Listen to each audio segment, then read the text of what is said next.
Greetings, comrades, and welcome to the Eastern Border. This is going to be one of those unedited episodes.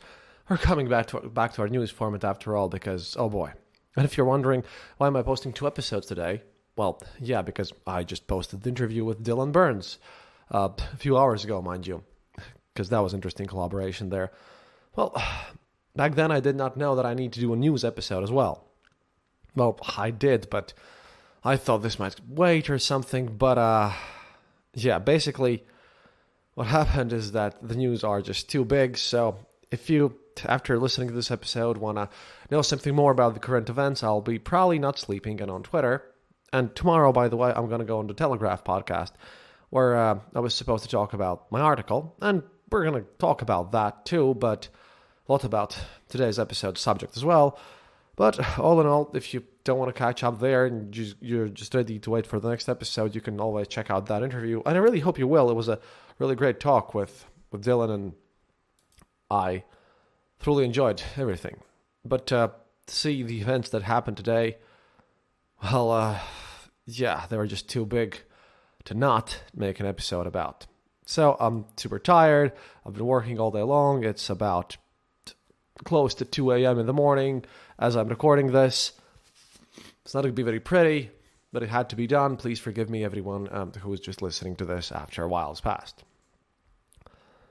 What happened is that Vyacheslav Gladkov, the governor of Russia's Belgorod region, announced yesterday earlier, that Ukraine military sabotage and reconnaissance group had entered the region's Grayvoron district from Ukraine. He wrote on Telegram that, quote, Russian military forces as well as the border service, the Russian National Guard and the FSB are taking necessary steps to eliminate the enemy. And of course, as soon as I start speaking again, my cat's popping in, but you know, it's late and it's going to have to be what it is. Thing is that before Gladkov's statement, Russian and Ukrainian Telegram channels had reported that Ukrainian troops had invaded the region's district, Grayvoron, on Monday morning, and that fighting had broken out in the villages of Dronovka, Glotovo, Kozinka, and Goropodol as a result. One channel reported that a Ukrainian tank had entered the territory of the Russian border service checkpoint in Kozinka, but, it's not just one tank. There was a lot of tanks happening there, and tanks and vehicles and everything that we got pictures later on. I'm just going to go through this somewhat chronologically and use all sorts of statements. And, RT at that point earlier reported that saboteurs had captured local house of culture, but that they were surrounded by Russian forces. Turned out that wasn't true at all. And, a border checkpoint and multiple other buildings of Kozinka were initially destroyed and partly destroyed. It was all a bit weird. Initially, Gladkov denied the reports of saboteurs, quote-unquote saboteurs, entering the region's border villages, calling them the result of a large-scale information attack that was being carried out amid massive shelling in the district. But, we'll get to that. He also initially said that no civilians had been killed or injured, but later on, he, again, stated otherwise. And Kat, please, at this point, do not eat the microphone wire. That would be very bad. Well, what happened was that at 9:43 a.m. local time, the Freedom of Russia Legion, a unit of the Ukrainian armed forces that perpetually consists of Russian volunteers, posted a video statement to the Russians titled, quote, The Legion is coming home. It stated, residents of the border regions, stay home, don't resist, and don't be afraid. We're not your enemy. The group also published a photo of a white flag, writing that it had been hung over the liberated towns. About 2 p.m., when I found out about this situation, because I was a bit busy in the morning, Legion reported that it, along with the Russian Volunteer Corps, had fully liberated the village of Kozinka, which is still the situation now as far as I get it, and that its forward detachments had entered the town of Grayvoron. It later reported that Goropodol has also been traversed through all this situation, which was just, a bit weird. The Ukrainian Defense Ministry's main intelligence directorate confirmed that the fighters from this Russian Volunteer Corps and the Freedom of Russia Legion had actually entered the Belgorod region, saying the goal of the operation was to quote, create safety zones for the protection of Ukrainian civilians.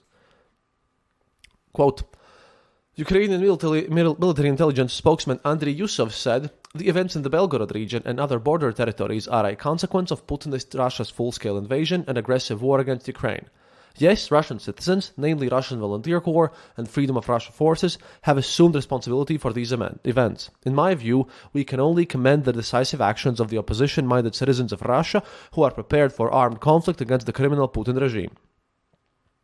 And Zelensky's advisor Mikhailo Podolyak stated that the Ukrainian authorities had actually no direct connection to the events of Belgorod region. He wrote on Twitter, "The only real political power in an airtight totalitarian state will inevitably devolve to armed partisan movements. Ukraine is observing the events in Russia's Belgorod region with interest and studying the situation, but has no direct connection. As far as we know," and this is the best part, "tanks are sold in every Russian army supply store and the underground partisan units consist of citizens of Russia." State news agency TASS named one of the participants in the armed invasion as a Russian nationalist Alexei Levikin. Levikin is on Russia's federal wanted list and, well, he's been now once again reminded that he's searched for. Because, he was charged in absentia in 2018, he was a ton of mess and everything. Russian presidential press secretary Dmitry Peskov stated that Vladimir Putin is aware of the attempted invasion of the Belgorod region. Quote, "The Defense Ministry, the FSB, and the Border Service have informed the Russian President and Commander-in-Chief of the attempt by the Ukrainian sabotage group to breach the Belgorod region. Work is being carried out to expel them from Russia's territory and destroy the sabotage group. There are plenty of forces and assets at the scene," he said. "We understand the goal of these operations perfectly well. They aim to distract attention from the Bakhmut area and to minimize the political effect of Ukraine's loss of Artyomovsk." Well, Artyomovsk is how they call Bakhmut. Now, I was here all day long just reporting about all this situation. So first thing I did when I was messaged about the fact that, hey, something like this was happened, especially about the villages and everything, and, I called about this about an hour late. I've been up for like 12 hours doing nothing but working on this. Of course, I checked with Mr. Girkin. Cat, please stop eating my feet at this point. Again, I'm very sorry about this because this is the middle of the night and kind of I want to record this in one sitting because I'm going to be in the Telegraph podcast tomorrow and need to sleep as well. Well, Girkin stated the following after I read on his kind of statements about all of this. 1. Well, it's safe to say that our intelligence, of all agencies, worked on the plus side again. Even I, notorious for my stupidity, panic and cowardice, warrant officer reconstructionist, warned about the enemy's forthcoming sortie, not the last by the way I'm sure, in our territory in advance. And so they invaded, and even it turns out successfully. They broke in. Now we shall beat them off, destroying our own population centers. One word, well done. The fact that this is not an offensive is hardly any consolation for the inhabitants of those villages, which for half a year have been undergoing shelling by the enemy's artillery. That's the Ukrainian one, which is kind of true. And now they have met the enemy's soldiers on their streets. My congratulations to the SMG, the 5th Service of the FSB Intelligence Service, and all others involved. Way to go! So, obviously, he's mocking the whole situation up there. Now, soon after that, a regime of counter-terrorist operation was announced in these districts, which basically puts a huge stamp on all your civil liberties, and they started blowing up bridges and apparently sending in army, units. Because at that point, we also saw videos where the Ukrainian side had managed to trophy some military vehicles, and there were explosions of ammo dumps and everything, and it was a mess. And apparently Russian side started blowing up bridges because, this Belgorod region, again, I'm sorry, I haven't slept, been working all night, and now Kat is just also trying to destroy the show again. Well, at that point it was found out that, there are nuclear weapons up there. At one point, Ukrainian units, not Ukrainian, these guys are, I think, the Russian separatists or whatever. Of course, this whole thing turned into a massive meme on the internet. Basically, what turned out was that, they're 8 kilometers away from acquiring nukes. Well, all the Clubhouse channels full of Vatniks and everything, everywhere else, it was just going crazy. And we saw videos of these Free Russia Legion fighters, or Russian Liberation Legion fighters, posting things and everything. And, it seemed to me, and still, by the way, seems to me, that these are just totally weird maneuvers, side stuff. For propaganda reasons, not to create panic, Putin must respond in force, and he has no other way. And that requires resources that are, not just available over there. Talking about which, later on today, we would find out that the promised Russian military units would just, drive around and not even stay anywhere, because Russia simply could not even gather enough forces to send in this whole situation. There were reports of losses on both sides, and really don't trust them that much, but I know that they are evacuating nukes in haste, a lot. Called up some people, let's just say that. But, yeah, how many people have lost and everything? That was weird. Of course, well, memes started happening. If you see Belgorod People's Republic, that's what they mean. That was just bizarre. At one point, by the way, Defmon, one of the more reliable guys on the internet, he posted the thing that Girkin had stated that apparently shoot cops on sight thing was going on there. But that turned out like... I thought Girkin had deleted it, so I just deleted the retweet, because Defmon as usual, but that part actually turned out to be a Ukrainian psyop.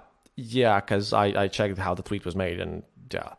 But it went viral for a while. The Ukrainians did a massive psyop work in this thing. It was just stupid crazy what they were doing and how they were pushing everything. It was truly weird. And yeah, apparently there were like all sorts of things like pushed through, and of course Grey Zone in Russian Times, RT, pushed as much as possible about how this whole thing could be a trap, and that makes no sense because trap has to be secret. And secondly, Russian special operation is obviously going so well that they can trap their own country and trap Russian soldiers there after all this stuff. And this is just after they have been celebrating Bakhmut as the second taking of Berlin in World War II. Meanwhile, I started reading Telegram channels of the local Russian news, like, Belgorod Oblast and all this stuff, and talking to my Ukrainian buddies. Massive evacuation had happened. It was just tons of buses were sent in, and, that's where most of the resources went. And apparently, basically, at this point, when I was reading this, the governor of the Belgorod district stated, quote, "The situation in Greyvoron remains tense. Again, there's sabotage, Reconnaissance group. Everyone keeps claiming that there's nothing to do with Russians or whatever. But, yeah, they have been tried to evacuating as many people as humanly possible. They didn't evacuate nearly enough, but, yeah, that was just weird. Oh, and talking about the whole counter-terrorism operation sanctions, quote, "These special restrictions include," because, again, I'm checking from a bunch of notes. I've been really working on this all day long. "These restrictions range from checking individuals' ID documents to suspending the activities of dangerous manufacturing facilities or organizations that involve explosives, radioactive materials, or chemically or biologically dangerous substances." And also, basically, you can just be, your phone can be tapped to in this area. You can be entered, your home can be entered to, and it's just a bizarre situation that just totally happened at this point. Just weird. Meanwhile, I started getting videos from actually tanks and vehicles entering the place, and people, local guys, trying to get into lockdown bomb shelters, which never really worked. And we heard words like, quote, "Tell the governor Gladkov that he's a faggot." I'm sorry for the statement, it's just the direct quote here. "We're being bombed here, what are you getting paid for?" There was a local woman that was just, stating this into some Russian camera while they were opening the bomb shelter. And again, this is weird because fighting still went on for villages. Meanwhile, obviously, people in Twitter and on internet went crazy. And if you look at how the border control section, I think some of them might be deleted now, but at one point, the Google review page on the whole section there, on border crossing, that was just weird. But again, the Russian citizens and the Belgorod were just very angry. Those who stayed there even, that was just bizarre. Then the updates died down a bit, but we got this statement from Alliance of Indigenous Peoples, the guys who are working for the separation of Russia into various parts by their native republics, which I support and all this stuff. And then we found out there was also an explosion in Sevastopol, but that was more or less a peaceful thing part, because there was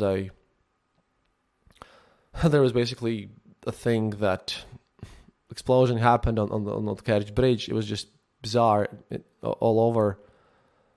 And that was just crazy. All of the day was crazy. And that was up until the point where I've got to this point, and you might have noticed some skips here, but I was recording this a bit earlier started out at one point, decided to just redo everything. As I was recording the first take of all the situation, explosions in the center of Belgorod happened, and there was a closing down of Preobrazhensk Street, with apparently 2 helicopters flying in and striking the local militia, or Ministry of Internal Affairs, local police building, and the local FSB building, which both apparently had exploded. We don't know the casualties yet. Again, the Russians obviously state that they lost nobody, they just have already almost killed everyone, and latest news from the Russian side, which are totally exaggerated, which is coming from Rybar, is that they, have killed 39 of the Ukrainian invaders and everything. But again, that's bullshit data that no one believes in. What we know is that the Ukrainian guys, or Russian separatists, I should be more correct, were very careful about not crashing civilians. So there's not much of that. Of course, there are some people wounded from the artillery shelling, but at least they were really polite. Latest thing is that, as far as I know of, all information happening at 1:27 a.m. my time, is that Rybar, a Russian news site, reported that on this point the enemy has gone into hiding. We are moving in control groups, walking through carefully through various streets, but everything is in ease. Like a lot of places have been bombed by artillery, and the explosions happened, so they haven't left. They are in hiding, and we're trying to hunt them down. But it's all a bit weird. Yeah, that's what's happening. Basically, this whole attack and everything. Nobody knows at this point of recording whether or not these people are still there. They've gone to hiding, but they've caused them a lot of panic. There was a lot of panic, a lot of destroyed stuff. Again, helicopter strike in the middle of the night at the FSB building and everything. We also heard reports that actually, they have overestimated their own Donbas success and everything like that. But it's very strange, and I'll be updating this information as it goes. But all in all, this whole situation there, well, we have to see. If these guys actually are Russian separatists, because, by the way, United States reaction about this was, well, we never recommend that Ukraine attack the Russian territory, but as they are obviously very free to wage their war as they please. Internet, of course, went through completely with 146% of remaining people in these territories have already decided to become Ukrainian citizens. Belgorod People's Republic, and this was one time where the NAFO unit decided to go all out and replay the whole tricks of the Russian propaganda. That's what happened today. Apparently, also an aide, a close aide, заместитель, kind of the guy who fulfills the duties with the other guy's absent, like the aide and advisor to the Belgorod Oblast governor. He apparently had been wounded as well. And we saw pictures of exploded ammo dumps. We saw videos of radar stations being exploded. Again, a lot of mess. It's mostly psychological. And at one point, I was trying to do some OPSEC, and I was told that Ukrainian side is just putting out stuff all the while. I think truly this was a side effect created to cause a lot of panic, together with all the other statements by these Russian opposition groups, and quite unexpected, but there are two options of this. I think one of the options might be that this actually might encourage other Russian separatist forces to do something in the future, because this is a huge blow to Russian propaganda. Again, because Rybar also stated that no real Russian other aid was coming in. Secondly, well, this works as a great psyop. This is how you do a psyop, all those people who condemned everything else as a psyop. This is how you do it if this is a psyop. This is a great one. Finally, 8 kilometers from a place where everyone knows nuclear weapons are being held. I wouldn't be surprised if they would be fighting at that point right now, right there, because, that changes the negotiation table, doesn't it? That's a major blow. And I'm not even saying to the good side. This, I still don't believe Putin's going to use nukes, but it's going to be a very complex situation. I want to see what Girkin posts in the morning. I will be following this through at least for about 2 hours. Not going to go to sleep. As this reports. I'm going to be posting this on Twitter as much as I can. It's going to be a wild night for me. But this is what we know. I know that this whole event happened. If someone's trying to tell you that it didn't, again, as I was recording this, final explosions happened, and all eyes on the nuclear weapons stash. And as we know, guys have gone to hiding, but as partisans do, that's their job, and they were really prepared. The videos were really well made. Lots of explaining to do and lots of checking up. Definitely gonna have to check up on this as well. I am also not going to be in Latvia for a week. I have to go to Spain for a bit. That's a bit of a mandatory thing. I will be a bit in Barcelona, a bit in Madrid, so you can like poke me up if you're going to be there during the next week. But I'll be working all the time from there. It's like I said, this is not a tourism thingy that I'm doing. It's just a thing that I should do, and that I promised that I would do. It's a long story, but yeah. Well, like I always say, до свидания, товарищи. If you want to become the patron of our show, please consider becoming our patron on patreon.com/theeasternborder, or you can just always go to our homepage, theeasternborder.lv, and click the donate button there. We will be very helpful, very, very happy about this. Sorry, English language skills deteriorating from speaking so much today. And as always, happiness is mandatory. Now, and if you want to contact us, the email is, as usual, theeasternborder@gmail.com, or just message us on Twitter. That would always be good. I will keep you as updated as I can, and if you hadn't listened to the interview with Dylan Burns, well, please go check it out. До свидания.